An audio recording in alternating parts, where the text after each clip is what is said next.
Swayam Prabha. Digital India. Educated India.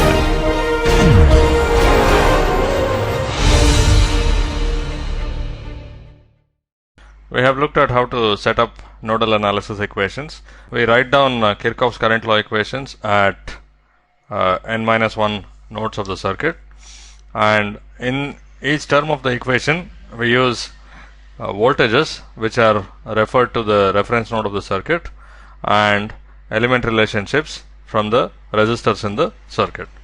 Okay, and also we saw how to put it in matrix form. Okay.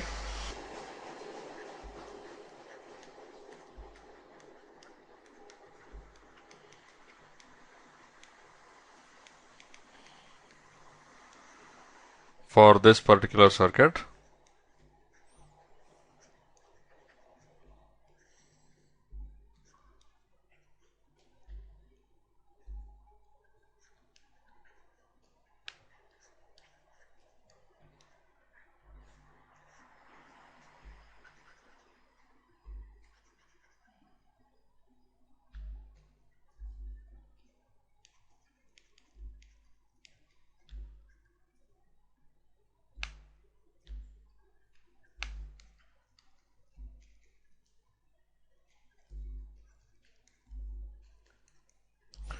we have got the nodal analysis equation to be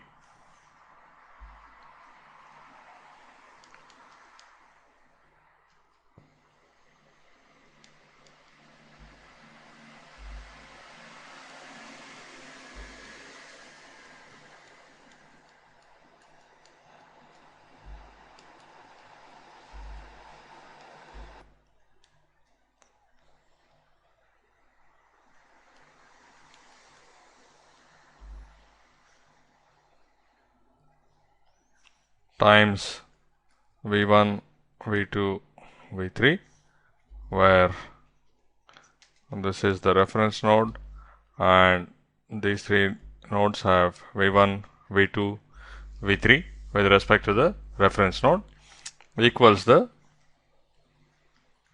source vector I1, 0 and I3. Okay, and of course this can be written as the conductance matrix G times the vector of node voltages V equals the vector of independent sources I. Okay, so this is the nodal analysis equation setup, and of course we can solve for V by using matrix inversion, with which you are all familiar, G inverse times I. Basically this is saying that we have three simultaneous linear equations in three variables V1, V2, V3, and we solve for it. Okay, when we solve for it we are basically doing matrix inversion. Now we will briefly look at techniques for matrix inversion later, that is only for hand analysis, right, things that you already know. The important part is setting up of the equations. Okay, there are many techniques for matrix inversion, and especially for large circuits a lot of work has been done to figure out efficient ways of inverting matrices on the computer. So the important part for us now is to understand the structure of the G matrix and be able to set up the equations for circuits of any size. Of course, for circuits of small sizes, such as ones with maybe 3 or 4 nodes, you should be able to invert the matrix by hand and solve the circuit. Okay, let's look at the structure of this conductance matrix.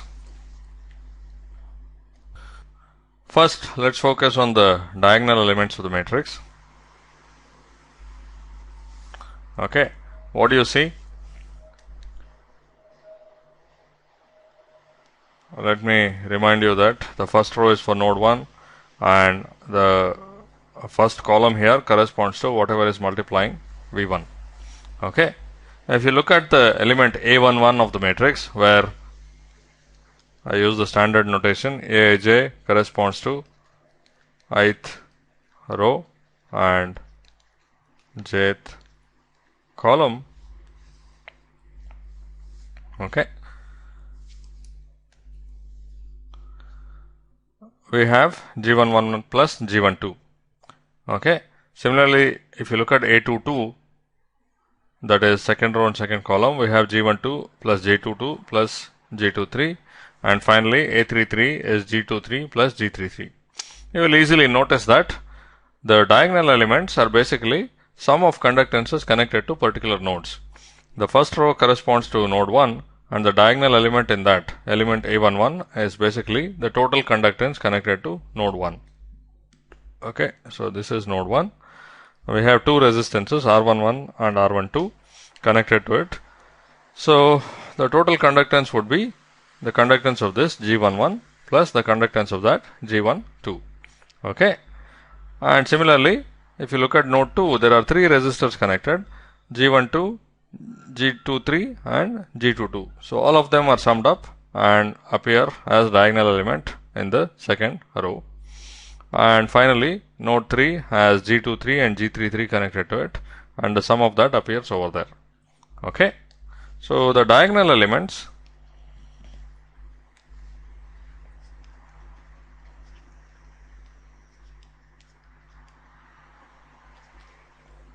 if you look at AII, that is diagonal element in the ith row, then this has the total conductance at node I. Okay, so that should be pretty obvious. Now, if you look at the off diagonal elements, this is element A12. Okay, so if you look at element A12, what is that? We have node 1 over here and node 2 over there. Okay, and we have a resistance R12 connected between them. The conductance of that is G12. So basically, the element A12 of the matrix is nothing but the negative of the conductance connected between node 1 and node 2. Okay, so you can go through the remaining entries of the matrix and easily verify that that's the case. For instance, the element A23 is the negative of conductance connected between nodes 2 and 3. Okay, and there is a reason for it, which is pretty obvious also. When you write Kirchhoff's current law equation here and look at the term for the current through this resistance R23, what do we have? We are writing currents flowing away from this node. So currents flowing away from this node through R23 would be V2 minus V3 times G23. Okay, so obviously we will have V2 times G23 that appears in the diagonal, and then minus V3 times G23, and this happens for every node. Okay, so if you look at any off diagonal term, it will have basically negative of the conductance connected to that node. Okay, and that's exactly what we have. And also another thing that you observe is that the matrix is symmetric. Clearly, we have minus G12 over here and minus G12 there, minus G23 there and minus G23, and similarly 0 and 0. This 0 is because there is no conductance directly connected between node 1 and node 3. Okay, so there is 0 conductance connected between them. Now it's also obvious why it is symmetric, because this is element A12, which should have negative of conductance between nodes 1 and 2, and this is element A21, which should have the negative of conductance between node 2 and 1, which is exactly the same as the conductance between nodes 1 and 2. Okay, so the matrix is symmetric as well. Okay, so just to summarize the structure of the conductance matrix,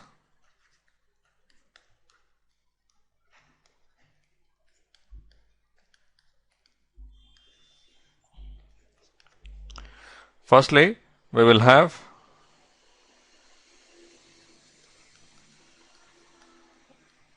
the diagonal terms AII to be the sum of conductances connected to node I, right? And it's quite clear why this happens, because again we are summing all of the currents flowing out of, let's say, node 2. Now there are 3 currents here, through G12, through G22 and through G23. All of them will have V2 in them. The current through G12 is V2 minus V1 times G12. Current through V22 is V2 minus 0 times G22. And current through G23 is V2 minus V3 times G23. So all of them will have V2. So the sum of all conductances connected to a node will appear in the diagonal. And of course the matrix itself is symmetric, and the terms Aij or Aj, which will be equal to each other, corresponds to the negative of conductance connected between nodes I and J. Okay, so this is the structure of the conductance matrix. Let me also add that for an n node circuit, the conductance matrix will be n minus 1 times n minus 1. It's a square matrix.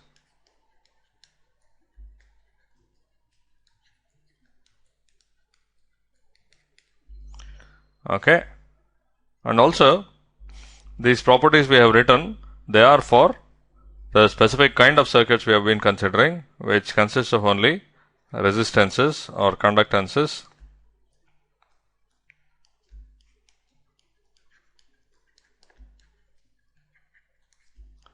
and current sources. As we add more elements, we see that some of these properties may be modified. Okay, so we will look at those things later. This structure will be obvious when we consider examples of what happens when we make some changes to the circuit. Okay, so that's the structure of the conductance matrix for a circuit consisting of only resistors and current sources. This will become clearer when I take an example, a circuit, and then modify it in certain ways and see how the conductance matrix changes. Okay.